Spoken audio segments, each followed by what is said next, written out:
खपून मी आणली बघ शिरड हिंडवायला शेतात.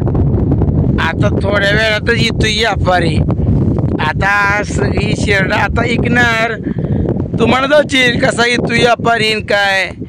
अगं सगळं ऐकणार आहे आता. तू आता नुसती बघतच राहा. आणि शेरड ऐकली की पैसा तर आमच्याच हातात. तुला काय सुद्धा मिळणार नाही बघ. आता तू म्हणत असशील की मी घरी पाय सुद्धा ठेवू देणार नाही. तसली नाटकात आम्ही खपून घेणार नाही म्हणजे नाही. कळलं का.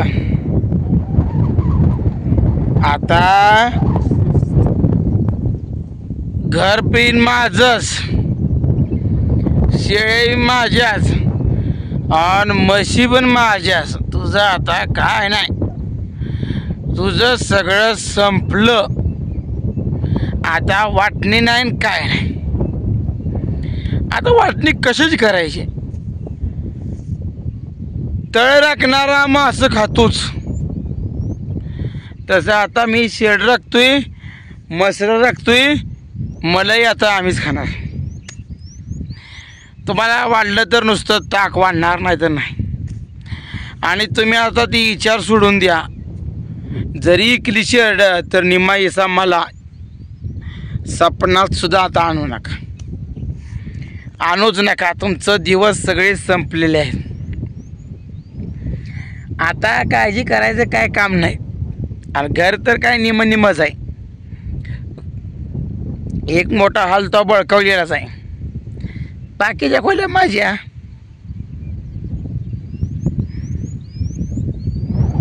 बोलव 4 माणसं.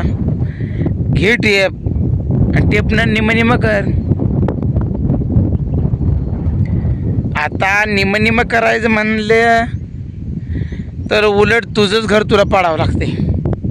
म्हणजे तुझ्या निम्या घरापत्र माझा हिस्सा येतो. आता बोल पुढचं. आणि कशी जरी वाटणी केली तर घराचा हिस्सा मीच घ्या. आणि घर जर निम केलं तर तुझी एक खोली पाडावं लागते. तुझ्या खोलीच्या दरवाजापर्यंत माझा हिस्सा येतो. टेपनं जर निम केलं तर.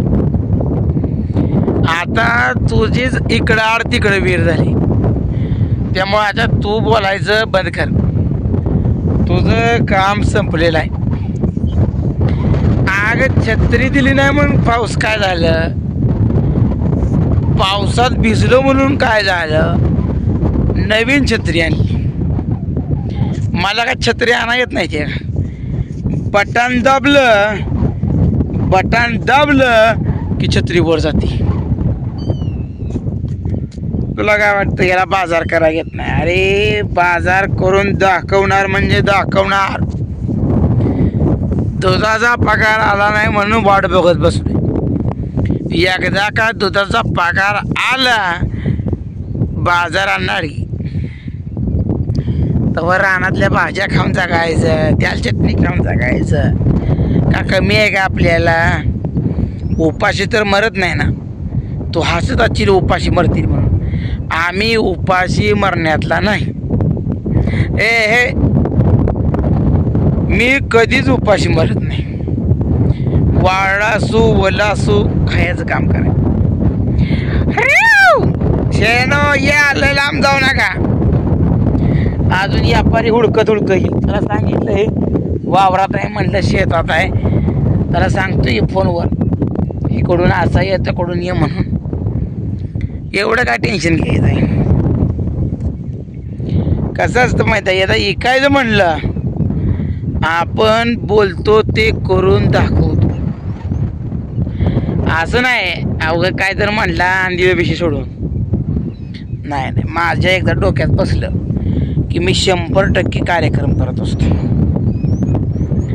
आणि त्यात बायकोही म्हणली टाका खांडा बायकून. आपल्याला एवढ्या शेरड मसर तोंब्या होत नाही. कारण ती हात पण लावू लागत नाही. ती करू लागाय बी येत नाही. ती फक्त आयत्या पिठावर वाटे. माझा हिस्सा नाही का. मला निम्मा पैसे दिले पाहिजेत असं नुसतं पोपटपंची बोलते. आणि आजकाल पोपट पंचीवर आम्ही विश्वास ठेवत नाही. पोपटावणी रागवणी बोल म्हणलं, तू बोल बच्चा नाही म्हणलं, बोल घरात बसून कोणी बोल. जनावर राखायला धमक लागतं, वाघाचं काळीच लागतं. शेरड राखणं म्हणजे सोपं काम नाही. कोण बी शेरड राखत नाही दोस्तानो. शेरड मेंढर राखणं हे कुणाचं काम नाही. आणि का राखत नाही तुम्हाला कारण सांगतो. शेरड मेंढर राखली की गुडघं जाते, गुडघ्याच्या वाटे बिघडते आणि मग त्या गुडघं गायात बसले की माणूसच संपलं. चाला येत नसले तर काय करायचं, कोण बसून घालणार. म्हणून आजकाल शेरड मसर कोण राखत नाही, पण मी राखतो. मी माझ्या गुडघ्याचा सुद्धा विचार केला नाही. घरातल्या प्रपंचासाठी मी तुम्हाला सांगतो रात्रंदिवस झटलेला माणूस. आणि तुम्हाला सांगतो ह्याने मला वाईट टाकलं. अरे निलू, तू मला वाईट टाकलं तरी मला काही होत नाही. ऊन वारा पाऊस दगड दोंडे माती या संकटाचा सामना करण्याचं धमाक आमच्या दोघांच्या जोडीमध्ये आहे. आमच्यात कष्ट करण्याची प्रवृत्ती आहे. मी काय कोणाला सहजासहजी डगमगणारा माणूस नाही. स्वतःचा स्वतःवरती आत्मविश्वास आहे आणि आत्मविश्वास आहे म्हणून तर सगळं आहे. नाहीतर अरे जेवण नसलं तर अर्ध्या भाकरी काढणारा माणूस आहे, तेल चटणी खाणारा माणूस आहे. तुला काय वाटतं? तू लय मोठा झाला, तुझ्या घरी तू मोठा. तू माझं गबाळ दाबूनच मोठा झाला. माझं गबाळ पहिल्यांदा निम्म कर, मग शेरडाचं पैसे तुला. आज मी शेरड विकणार आहे. मग तुला पैसे पाहिजे असलं तर आतापर्यंत तू पैसे साठवलेत का, ती निम्म करायचं. पहिलं प्राधान्य त्याला, ती निम्म करायचं आणि मग ही काय. आणि शेरडातलं पैसे घ्यायचं असेल तर पहिलं पैसे निम्म करायचं. शेताच्या बी निम्मे वाटण्या करायच्या, मसाल्याच्या बी निम्मे करायच्या, घराच्या बी निम्मे करायच्या, सगळ्याच्या निम्मे करायच्या. कधी तू साठवून ठेवलेलं बँकेतलं पैसं मला दिलं तर, नाहीतर तुला काहीच नाही मिळणार. तुला एक गुंटाना व एक काकरी मिळणार नाही, घर सुद्धा तुला मिळणार नाही, तुला काहीच मिळणार नाही. तुला वाऱ्याकडे तोंड करावं लागणार. आणि वाऱ्याकडे तोंड करून सुद्धा तुझं भागत नाही, एवढं जबरदस्त वारं सुटले. त्यामुळं तुला आता तुझ्यावर रडायची वेळ येणार. तू आता रडणार. बायको तर नुसती टेंबड्यागत बोलते तुझी, तू सुद्धा डगमगणार.